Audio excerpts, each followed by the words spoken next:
ਤੇ ਟਰਨੀ ਟਿਰਕੀ ਨਾ ਜੀ ਆਪਾਂ ਨੂੰ ਪਤਾ ਹੀ ਆ ਕਾਫੀ ਮਾਹੌਲ ਗਰਮਾਇਆ ਹੋਇਆ ਆ। ਫੈਡਰਲ ਤੇ ਜਿਹੜਾ ਟੈਕਸਸ ਦਾ ਆਪਸ ਦੇ ਵਿੱਚ ਸਿੰਘ ਬੜੇ ਫਸੇ ਆ। ਉਹ ਕਹਿੰਦੇ ਕੰਡੇ ਲਾ ਦਿਓ, ਤਾਰਾਂ ਲਾ ਦਿਓ।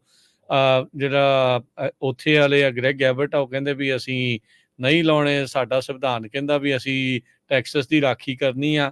ਸੋ ਇਹ ਬੇਸਿਕਲੀ ਇੱਕ ਕਹਿ ਲਓ ਵੀ ਬੈਂਚਮਾਰਕ ਜਿਹਾ ਬਣ ਗਿਆ ਵੀ ਇਸ ਸਾਲ ਦੀਆਂ ਆ ਰਹੀਆਂ ਇਲੈਕਸ਼ਨਸ ਦੇ ਵਿੱਚ ਇਦਾਂ ਹੀ ਇਹ ਚਾਰਜਡ ਇਸ਼ੂ ਰਹਿਣ ਵਾਲਾ ਇਮੀਗ੍ਰੇਸ਼ਨ ਦਾ। ਹਾਂਜੀ ਭਾਜੀ, ਇਮੀਗ੍ਰੇਸ਼ਨ ਦਾ ਹਮੇਸ਼ਾ ਜਿਹੜਾ ਇਸ਼ੂ ਉਹ ਰਹਿੰਦਾ ਹੀ ਆ, ਸੈਂਟਰ ਪੁਆਇੰਟ ਆ। ਤੇ ਹੁਣ ਜਿਹੜੇ ਟਰੰਪ ਹੋਣੀ ਜੇ ਆਉਂਦੇ ਆ, ਉਹਨਾਂ ਦਾ ਤਾਂ ਸਿੱਧਾ ਹੀ ਆ ਕਿ ਬਾਰਡਰ ਬੰਦ ਕਰਨਾ ਰਿਪਬਲਿਕਨਸ ਨੇ। ਹੂੰ ਬਾਰਡਰ ਦਾ ਹੁਣ ਇਦਾਂ ਕਿ ਹਰੇਕ ਜਿਹੜਾ ਇਮੀਗ੍ਰੈਂਟ ਆ ਉਹ ਇਸ ਇਰਾਦੇ ਨਾਲ ਨਹੀਂ ਆਉਂਦਾ ਕਿ ਉਹਨੇ ਕੰਮ ਕੁਮ ਮਿਹਨਤ ਕਰਨੀ ਆ। ਵਿੱਚ ਡਰਗ ਡੀਲਰ, ਆਪਣੇ ਹਿਊਮਨ ਸਮਗਲਿੰਗ, ਕਈ ਤਰ੍ਹਾਂ ਦਾ ਜਿਹੜਾ ਬੰਦਾ ਉਹ ਆ ਜਾਂਦਾ ਹੈ ਨਾ। ਸੋ ਕੰਸਰਨ ਜਿਹੜਾ ਜੈਨੂਅਨ ਵੀ ਆ। ਤੇ ਆਪਣੇ ਜਿੱਦਾਂ ਹੁਣ ਸੈਨ ਹੋਜ਼ੇ ਆ ਜਾਂ ਕੋਈ ਆਸ-ਪਾਸ ਏਰੀਆ, ਹਰੇਕ ਬੰਦੇ ਨੂੰ ਆਪਣੀ ਸੇਫਟੀ ਸਿਕਿਉਰਿਟੀ ਦਾ ਵੀ ਕੰਸਰਨ ਹੁਣ ਹੈਗਾ ਕਿ ਕਿਹੜੇ ਬੰਦੇ ਆ ਰਹੇ ਆ। ਕਿ ਡਰਗ ਰਾਊਡ ਵੀ ਬਹੁਤ ਜ਼ਿਆਦਾ ਜਿਹੜੇ ਅਮਰੀਕਨ ਨੂੰ ਆਉਂਦੇ ਹਨਾ, ਉੱਥੋਂ ਦੀ ਕਈ ਤਰ੍ਹਾਂ ਦੇ ਬੰਦੇ ਜਿਹੜੇ ਅੱਜ ਜਿਹੜੀ ਖਬਰ ਮੈਂ ਦੇਖਦਾ ਸੀਗਾ, ਜੀ ਉਹਨੇ 10,000 ਪਤਾ ਨਹੀਂ ਕਿੰਨੇ ਰਾਉਂਡ ਐਮੂਨੀਸ਼ਨ ਦੇ, ਉਹਨਾਂ ਨੇ 3 ਭਰਾ ਜਿਹੜੇ ਸੀਗੇ ਡਰਗ ਲੈ ਕੇ ਆ ਰਹੇ ਸੀਗੇ, ਉਹਨਾਂ ਤੋਂ ਫੜੇ।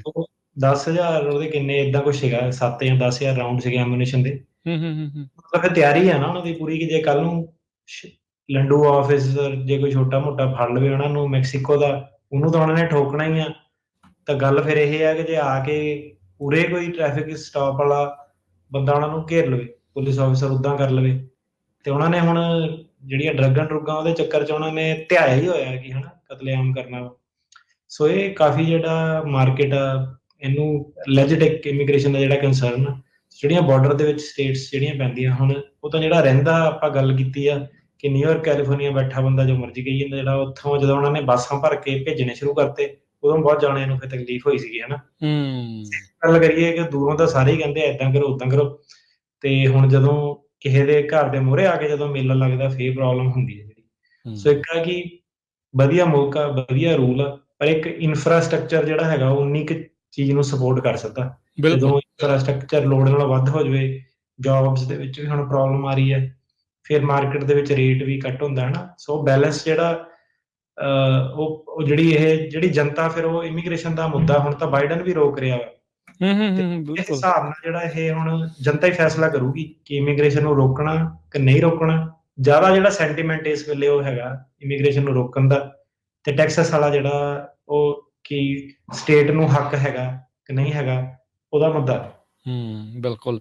ਜੌਨ ਫੈਟਰਮੈਨ ਨਾ ਨਵਾਂ ਸੈਨੇਟਰ ਜਿਹੜੇ ਡੈਮੋਕ੍ਰੇਟ ਪਾਰਟੀ ਵੱਲੋਂ ਜਿਹੜੇ ਉਹ ਬਣੇ ਸੀਗੇ, ਉਹਨੇ ਵੀ ਇਹੀ ਗੱਲ ਜਿਹੜੀ ਉਹ ਆਖੀ ਸੀ ਵੀ ਭਾਈ ਕਿੱਥੇ 30,000 ਨੇ ਆਉਣਾ, ਕਿੱਥੇ 3 ਲੱਖ ਨੇ ਆਉਣਾ, ਇਨਫਰਾਸਟਰਕਚਰ ਆਪਣਾ ਇਸ ਚੀਜ਼ ਨੂੰ ਤਿਆਰ ਨਹੀਂ ਆ। ਸੋ ਜਿਹੜਾ ਫਲੋ ਆ ਉਸ ਉੱਤੇ ਕੰਟਰੋਲ ਜਿਹੜਾ ਉਹ ਹੋਣਾ ਚਾਹੀਦਾ ਆ।